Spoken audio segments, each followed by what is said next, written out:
The retirement of so great a figure in the contemporary scene as Sir Winston Churchill constitutes a moment in history. Strong rumours of his retirement had been current for some time, and the very special dinner party at number 10 Downing Street seemed to add confirmation. Sir Anthony Eden was there. Then, wearing court dress with the garter, Sir Winston came out with Lady Churchill to welcome the guests of honour, Her Majesty the Queen and the Duke of Edinburgh. This indeed was an historic occasion, an historic picture too.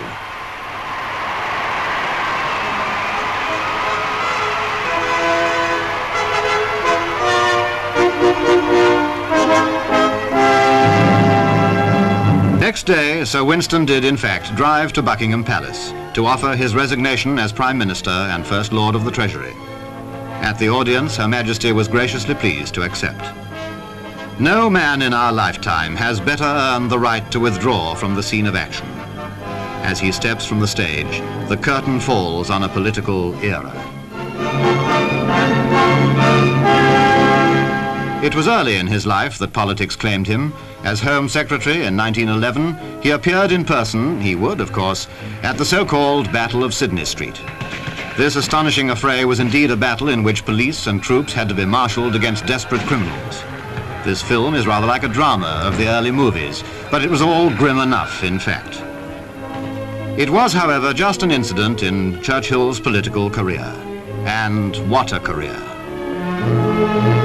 In the course of it, he has been President of the Board of Trade, First Lord of the Admiralty, Minister of Munitions and Secretary of State for War, for Air, and for the Colonies,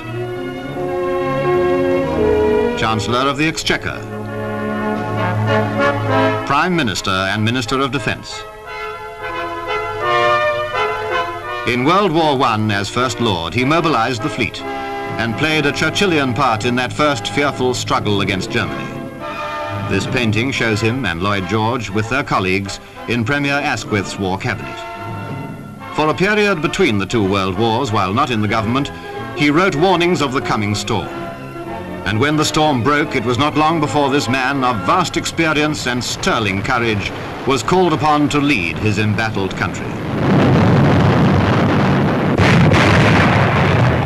Throughout the long and terrible years of conflict, Britain's great war premier was tireless. Indeed, he worked unceasingly to carry out his declared policy of victory whatever the cost.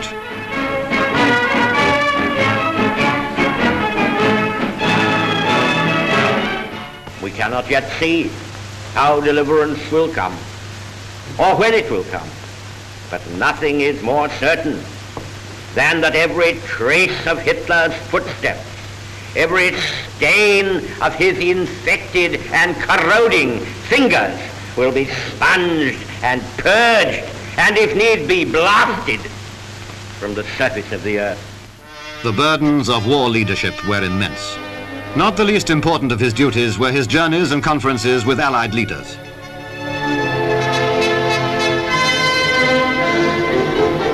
His cooperation with the late President Roosevelt was vital to victory.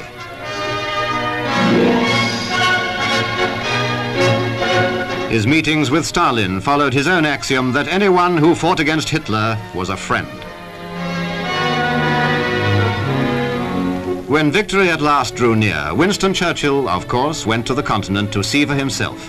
Here he is crossing the Rhine, and what a great moment it must have been for him. Victory, however, was followed quickly by political defeat. Throughout his unique career, his wife had shared his triumphs and his disappointments, and so it was once more. Now Churchill took up his pen again, and from it flowed volume after volume of his war memoirs, a tremendous record of those fateful years. He took up his brush, and painting as a pastime, he added to the large collection of his work as an artist. For most men, painting is a total occupation. For Churchill, it is relaxation, and in addition, something that his character demands, adventure. Presently, the country had the opportunity to choose again, and this time Churchill and his party were reinstated, after vigorous campaigning by the veteran campaigner.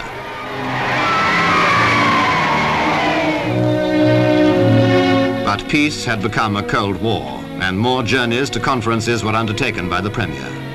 In Jamaica, for example, he engaged in talks of vital importance with President Eisenhower. The threat to peace and freedom was insistent.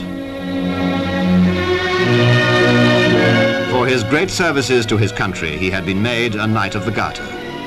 This was indeed an honor, crowning a lifetime of service. And Sir Winston Churchill was still at the helm. Then, to mark his 80th birthday, ceremonies were held in Westminster Hall, that silent witness of nearly 1,000 years of history.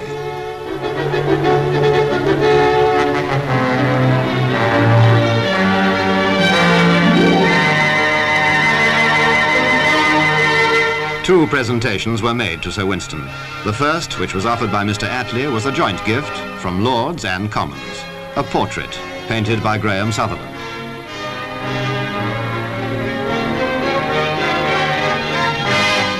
But may I hope that you will live to see the beginnings of an era of peace in the world after the storms which has been your lot to encounter.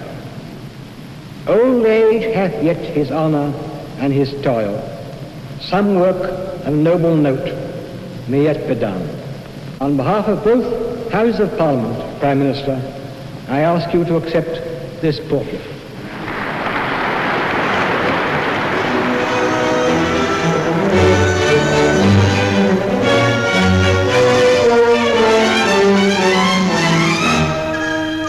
The second, presented by Mr. David Grenfell, father of the House, was from the House of Commons, a commemorative book.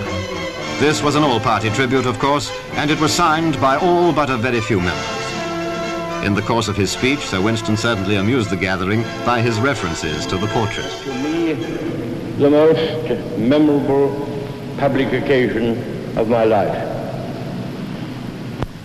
The portrait is a remarkable example of modern art.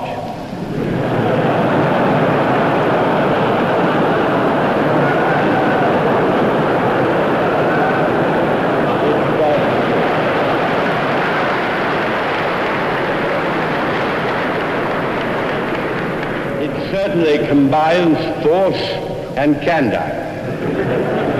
I am now nearing the end of my journey. I hope I still have some services to render. However that may be, and whatever may befall, I am sure I shall never forget the emotions of this day, or be able fully to express my gratitude to those colleagues and companions with whom I have lived my life for this wonderful honor they have done me. These 80th birthday ceremonies were unique and most moving. No parliamentarian had ever received such an honor from political friends and foes alike. Now the greatest of our contemporaries retires. To him and to his wife, the wish comes from far and wide. May many years of happiness lie ahead.